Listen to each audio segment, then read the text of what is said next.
In today's video, I'm going to teach you how to enable or disable Google reCAPTCHA on your Shopify store. Google reCAPTCHA is the small security check you often see as a checkbox or challenge that helps protect your site from bots and spam. On Shopify, this is built in, and you can decide exactly where you want it to appear, or turn it off if it's getting in the way of your customers. In this walkthrough, I'll show you how to adjust those settings step by step, directly from your Shopify admin.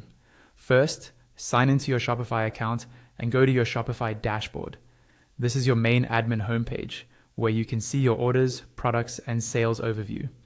Make sure you're in the correct store if you manage more than one. From the dashboard, look at the menu on the left-hand side and click on Online Store. This is where you control how your website looks and behaves, including themes, navigation, and various preferences related to your storefront. Once you're in the online store section, find and click on Preferences.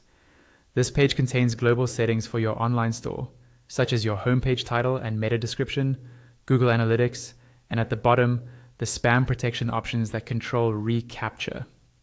On the Preferences page, scroll down until you see the section called Spam Protection. Here is where you can enable or disable Google reCAPTCHA. You'll see a toggle for enabling reCAPTCHA on contact and comment forms. If you turn this on, Shopify will use reCAPTCHA to help prevent spam submissions through your contact page and any blog comment forms. If you feel your store is getting too much spam, it's a good idea to keep this on. If your customers are complaining about extra friction when they try to contact you, you can turn it off here.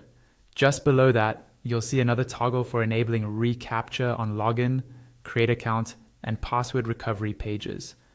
This protects your customer accounts from automated attacks and suspicious login attempts. For security reasons, most stores should keep this enabled, but if you're troubleshooting an issue or testing your customer experience, you can temporarily switch it off from the same area. After you've adjusted both toggles to match how you want reCAPTCHA to behave on your store, don't forget to save your changes. Scroll to the bottom or top of the page and click Save. Shopify will update your settings immediately. That's it. You've now learned how to enable or disable Google reCAPTCHA on your Shopify store using the built-in spam protection